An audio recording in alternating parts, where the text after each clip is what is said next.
कांग्रेस के नेता हर मुद्दे पर राजनीति करने लगते हैं, लेकिन इस बार कांग्रेस को करारा जवाब मिल गया है। कांग्रेस के ही वरिष्ठ नेता और सांसद शशि थरूर ने कांग्रेस को ही करारा जवाब दे दिया है। दर्शकों, कांग्रेस सांसद शशि थरूर देश के एक ऐसे नेता हैं जिन्हें अच्छा खासा अनुभव इस बात का है कि कैसे अंतर्राष्ट्रीय मंचों पर अपनी बात रखी जाती है।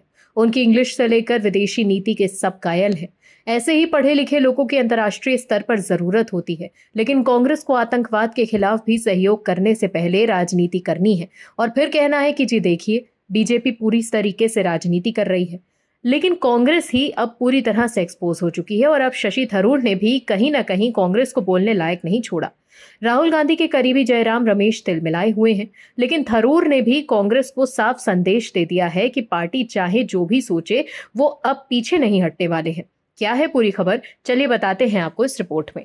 दर्शकों, कांग्रेस सांसद शशि थरूर को केंद्र सरकार ने उस डेलीगेशन का हिस्सा बनाया है जो पाकिस्तान की प्रोपेगेंडा की पोल खोलने के लिए विदेशी दौरे करेगा।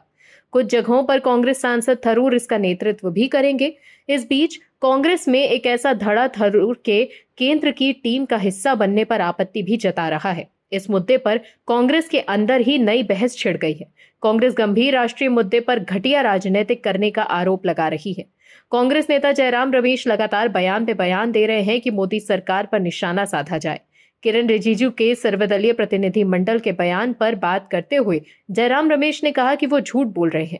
16 मई को उनकी कांग्रेस अध्यक्ष राहुल गांधी और विपक्ष के नेताओं के साथ बैठक हुई थी। बैठक के तुरंत बाद राहुल गांधी ने किरण रिजिजू को एक पत्र भेजा जिसमें कांग्रेस पार्टी की ओर से 4 नाम सुझाए गए। हम इसे अब राजनीति का विषय नहीं बनाना चाहते। इसके अलावा जयराम रमेश ने यह भी कहा कि जो 4 नाम सरकार द्वारा जोड़े गए हैं वो वरिष्ठ सांसद हैं, जिनमें से एक पूर्व विदेश मंत्री भी रह चुके हैं। वो अनुभवी हैं। इसमें कोई संदेह नहीं है कि उनकी अच्छी विदेश नीति की जानकारी है। उन्हें अपनी अंतरात्मा की आवाज सुननी चाहिए।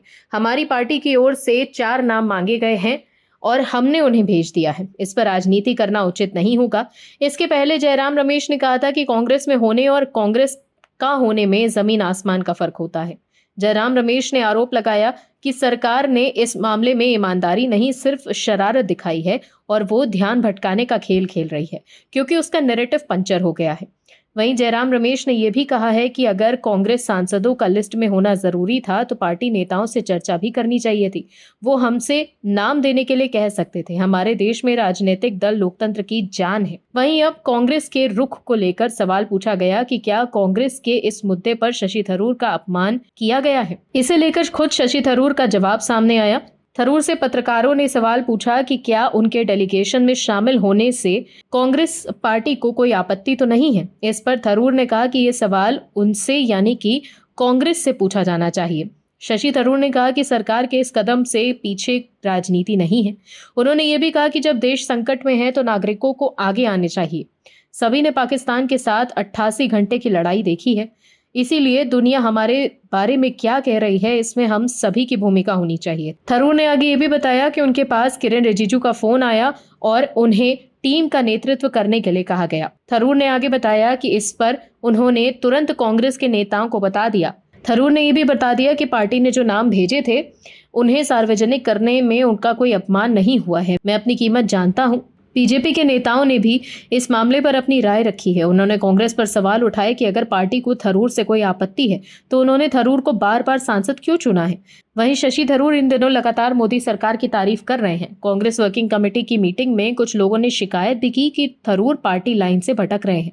इन सब बातों को देखते हुए थरूर का सरकार का प्रस्ताव स्वीकार करना पार्टी को चुनौती देने जैसा लग रहा है। आप दर्शकों से विनम्र निवेदन है कि चैनल को सब्सक्राइब जरूर करें